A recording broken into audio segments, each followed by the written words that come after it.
welcome to my very first interview for ReaganWHMcCauley.com for the children's literature aspect of my life. Today I have with me Ms. Kay of Kayz Little Einstein Academy. Welcome, Ms. Kay. Thank you for joining us. Hi, everyone. Please introduce yourself more fully to our viewers. Hi, everyone. My formal introduction is, hi, everyone, it's Miss Kay. I am the founder and owner of Kayz Little Einstein Academy, also known as Kayz Academy. I started my business about 4 years ago. It seems so long ago. It was initially just watching kids, and it has now expanded into a whole and morphed into this whole different kind of idea and concept. So officially I registered it back in 2020. I guess COVID was like, hey, let's make this work. Motivation for young entrepreneurs and entrepreneurs overall.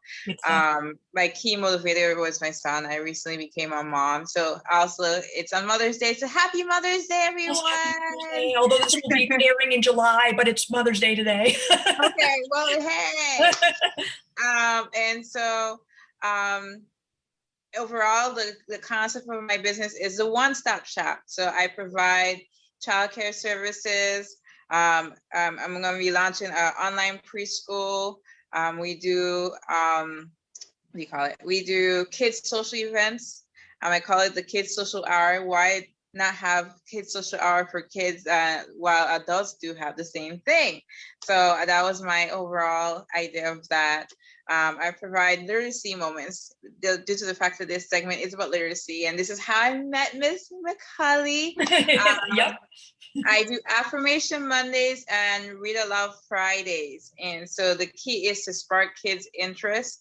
And so I wanted to make sure that we find every alternative to make sure that they're learning how to read, whether it's through online or kind of instilling them to go to the library, whichever way possible. So that was overall my goal, is just to make sure the kids are getting the best education and having fun while they do it. Awesome. Awesome. Okay, well, you have told me about an overall on Kayz Little Einstein Academy. Could you go into a little more depth for me on Affirmation Mondays and on the Fridays that you're starting in June? But let's start with Affirmation Mondays. If you could give me a little more detail on what you're doing there on social media. Sure. So Affirmation Mondays was initially started, I believe, the end of last year. And I felt like parents and children, overall, everyone in the community needed something to uplift them. And so I started Affirmation Mondays to reach out to the community and to have an uplifting moment when kids are feeling down. They can reach out and listen to the different books. And it shows them like, hey, I'm not alone in certain aspects of their lives. Hey, I am great. I am beautiful. I'm strong. I'm unique. And all these different affirmations that you get from the authors I've met, like overall, nationwide, worldwide, basically. It's just to remember that everybody's going through it in their own little way, shape, or form, and not to down your feelings, but to remember to express them as best as you can and to talk about it. So that's why I started Affirmation Mondays, just for overall to give an uplifting moment. So you feature authors who have created children's books that are affirming in some way and uplifting for children, and you feature these on Mondays, basically, interviews with the author. Yes, correct. Yes. Yeah. And I did this with you, with Libby the Libivia Jajoyana. So I know. I did a live with your book on Instagram and Facebook, and I was like, I know she's gonna kill me, but I know eventually I'll get Libby Joyana correct. Libby, we'll get there. It's tough. Libivia Jajoyana is not easy to get your tongue around. No, it's a tongue tire. So the kids, I'm pretty sure they'll love trying to say it. So it's like, yeah, it is good fun. And the only reason I say it so well is because I've had to so many times over many years. Practice makes perfect. Exactly. Or near perfect. Anyway, it's terrific that you feature all these different authors from different places in the world. Where are you based? I am currently based in Florida. Initially, I am from the Caribbean, but I relocated to Florida when I was in college. So, guys, when you eventually get there, you get to go worldwide. It doesn't matter. Spread your wings. And so now I'm currently located here, but I want to expand throughout. So eventually I'll get there. Yeah. I mean, the online presence allows you to get everywhere, as well. So that's the key. Now, tell me about the Fridays you will be starting in June on social media. You're featuring a different children's book every Friday. Is that the case? Tell me more. Yes. So Read Aloud Fridays was started August of 2020. Mm, I actually have, it depends on the day, the availability of authors. And typically I have 2 to 3 offers a Friday. We do it live. Affirmation Mondays are typically pre-recorded. So this one is a little bit funner because it's like, okay, we're going to tune in for 6 o'clock. And so they give them some like anxious moment, like we have a new author online. I typically have 2 to 3 offers for you to be on the screen, and it's great to interact and network with different authors. And again, it's a way to spark children's interest to read and to learn and to know that there's other creative factors in there, and different lessons that you can learn from the books that we read to them. right. So that's why I started it. Okay, well, you've touched on this already, but you strive to feature children's authors in your work, Yeah. obviously for the sake of literacy. Could you go into more why it's important to you to feature authors to children? For me, I grew up in a household where education was key, and so I'm currently in school. I do a lot of stuff. Currently in school, and it is key that they learn how to read and write. And of course, with reading and writing, it helps with their language. It helps with their obviously literacy. It helps with everything in their daily lives. And for me, if they start there, they can expound in anything. So if they learn how to read, they can understand math better, they can understand how to spell and enunciate and everything else. So it stems from there. And I want them to be able to be creative. Whenever I watch kids, they know Miss K is going to find some educational thing to put in there. Sometimes they have their fun days. I'm like, all right, kids, we're gonna do something fun and stuff like that. But there's always a lesson in what I'm doing and teaching them too. Oh, that's awesome. That's terrific. Mhm. What are you studying right now? So I am currently in school for early childhood education. It is an eye opener, the amount of things that you learn about childhood education, especially in the early realm. And early childhood education is typically from 0 to 5. Okay. Of course, you can expound later ages, but that's the area that I'm currently focusing on. Just because it's crucial during those stages to teach them and mold them in the form of understanding the world around them. I can personally say this because my son is currently 8 months, and I have seen the amount of things that he has learned, and giving him the tools to actually learn it and see him think about it is rewarding. And I like kids to do that too, whoever I watch it. So Absolutely. Yeah, it's a really crucial, it is, I guess, the most crucial stage of development between those years, the years before 5, basically, up to and including. yeah, Yeah. yes, it is. It's very crucial. Their neurons and their brain waves and everything is sparking like this. They make connections and they think so fast. And this is why it's great to teach them multiple languages at this time, because they grasp it so quickly. So this is why I focused on early childhood education in my studies. I want to provide the parents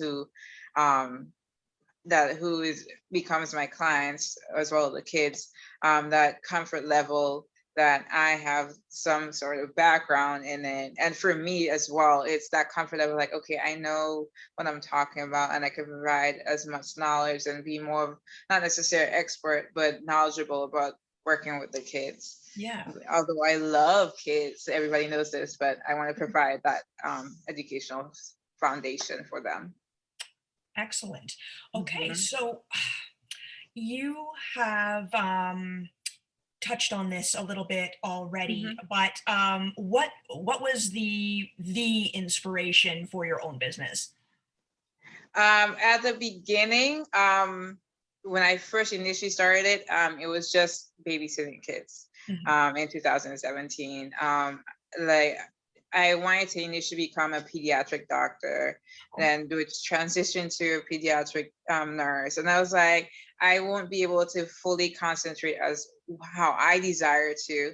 So when I went into to receive my or obtain my master's degree, I was like, I want to focus on kids, and that's what I'm gonna do. And so I transitioned, and that's where the name came from. I've always had Kayz Little Einstein Academy, Mhm. and the meaning behind it is first my name, Kay, Yeah. and Little Einstein is because I want them to have that educational standpoint. Some people get it confused as just a preschool with the academy portion, but overall it's just a umbrella of things. I provide you all these services. And when I became pregnant in 2020, I wanted to provide my son with that outlook. Your mom can do it, so can you. Nice. And so that pushed me to actually register my business and start going forward with it and networking and meeting you beautiful people, and especially Miss McCully. And it was a beautiful time when we spoke and talked about her book. So yes, that it gives me great joy to see kids having fun. So that's overall my motivation. I had two motivational moments. Right. Okay, well, this ties in a little bit. Why is childcare in particular the right business for you personally? Childcare is the right business for me because I can say from since I was a little girl, and you can ask my aunt, she laughs at me all the time. Since I was in second grade, my passion is with kids. I was a child and I still wanted to work with kids. Yeah. I just love seeing their spark of interest, their learning to achieve certain goals. I'm seeing them grow. It's rewarding to see them grow. Right now, I was in tears yesterday because one of the girls that I've been watching since she was probably 5 made the whole 2 hands, and I was like, they're growing up on me. So being in childcare, just seeing them expand is my biggest reward. Fantastic. Yeah. All right, so if you had to pick something, what is it you would want children to learn the most? What is the most important thing, do you think? I guess foundationally. Foundationally, if it's just on a nurturing personal level, Mhm. um, just to learn how to love one another. As kids, it is based on the environment and who they're around, but just to understand that everybody's unique in their own way, and just to continue loving them and don't. I wish we couldn't have to lose our innocence. So it is being hugs and everything. But as we grow older, we form our own opinion on things, and it's just learning how to love one another and be great to each other and understand and be empathetic. Yeah. That's what I want kids to be. On the academic standpoint, of course, literacy, learn how to read, have fun with Mhm. it. But Yeah. yes, but I mean, there's the academic side of it, but it's nice to include empathy in particular. I mean, people think of learning, they think of the academic end of it, but that's not all there is. In fact, and it's not even necessarily the most important thing. Of equal importance, at least, Mhm, is empathy and kindness and all that good stuff. So mhm. it's a good attitude. Well, now, conversely, what about parents? What is it that you would like parents to learn the most? For parents, I actually am going to be making a platform for parents on my website Mhm. once it launches. And I just want them to learn that there's no right way to parent. You parent them as you see fit, but just to know to have patience with your kids, to be honest and communicate with them as best as you can. I know certain people, how they were raised is how they kind of transfer it to their kids, or they want to do different with their kids. Right. And just to say, there's no right or wrong way per se to parent. And there's always that space for growth, Mm, and to reach out for other parents as well, to communicate with other parents. cool. All right. Mhm. Now, you've had many children's authors that you've worked with so far with the Affirmation Mondays and the Read Aloud Fridays. Any particular favorites, not me, that you wanted to plug by any chance? Um, Let me think. One of my favorites was actually for Black History Month. Mhm. Um, she did I Wish for Freedom, and it was about a little boy and how the growth of ancestry and whatnot. And I just saw the relations to my son. And so that was one of my particular favorites. Cool, cool, terrific. Now, you aim to write children's literature yourself, correct? At some point? Excuse me? You aim to write some children's literature yourself, yes? Yes. Yeah? Yes, I do. My process is about my son and him traveling. Cool. And so hopefully one day I'll get it together. All right, that's terrific. It sounds really good. Now, what were your favorite children's books growing up? Whatever I'm children. more like fantasy. Yeah, me too. I like fantasy and to adventurous things, adventurous stories, Oh yeah. because it sparks that creativity and trying to see where the author was going, or Mhm. that suspense that they bring about in the story, and to learn as well. So that's one of my favorite categories: fantasy slash kind of nonfiction too. Okay, and that I guess the fantasy I'm thinking of right now that would be more probably middle grade and YA level, right? They usually. I mean, there are fantasy picture Yeah. books too, but if you're talking about an adventure, then it's usually a little more involved. Yeah, those are pretty great. Yes. Yeah. Now, Yes. is there anything as we're wrapping up here you would like in particular to promote that's coming up soon with Kay's Little Einstein Academy? Packet. I'm going to be starting a online preschool soon, and so I'm just wanted to showcase what they'll be receiving. We have a cute little showcase right here, and I don't know if you can see it, but it says Yeah. my little achievers box. And in the box, it will have the T-shirt in here. I'll take it out for you guys to see. I'm Nice. just quite excited about it. Oh yeah. To be honest, they get a little T-shirt, and they get their journal because we'll be working on writing and whatnot. So they get a little journal. They can put the name on here, and it has the picture part on the top and the lines on the bottom. So to practice their handwriting spatial, and then they get a little book bag. Of course, isn't Ooh, that cute? really So nice. when you guys sign up for preschool, once we get it up and running, that's what you'll be receiving with an ample amount of supplies and whatnot. There'll also be supplies as well. They are going to get a learning binder, so they can learn how to take off the little stickers and whatnot on there. So I'm quite excited. So the preschool is supposed to be launching the beginning of our school year for Hillsborough County and Pasco County in Florida. So it'll be ending, I'm beginning in August. So look out for the link for that as well. Sorry, I'm so excited. So I am hosting our first summer camp. It's Kayz Academy Summer Camp. Ooh, It starts June 5th. It's Saturdays only for preschoolers. And the theme is around the world.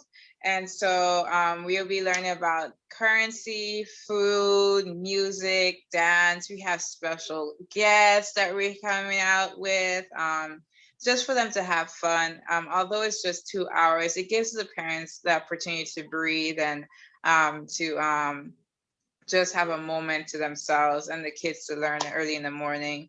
Yeah. The website is kayzacademysummercamp.com. And like I said, it starts June 5th. It's all the way to July 31st. It's a fun-filled morning from 9 to 11. Breakfasts are included. They have art supplies. They have little play sections and everything else. So I'm just quite excited to have the little kids ages 2 to 6 to join us and just have some fun for the summer. Terrific. Is this something you think you might do on an annual basis? Yes, I'm planning to do that. I'm planning to do summer camp annually. Like I said, the theme is around the world. I might change it next year, or Yeah. I might stay the same. I just want to have some fun with the kids and just have a great time. So that hopefully to start. I had a person from Orlando. Do you have it in Orlando? I'm like, not yet. Maybe we can expand next year, but we'll shall see. I want to do it annually in the summer. All So, right. Well, that sounds terrific. mhm. And thank you so much for being my guest today. Thank you. Thank you for having me on. It's a pleasure to always speak with you. Thank you. You too.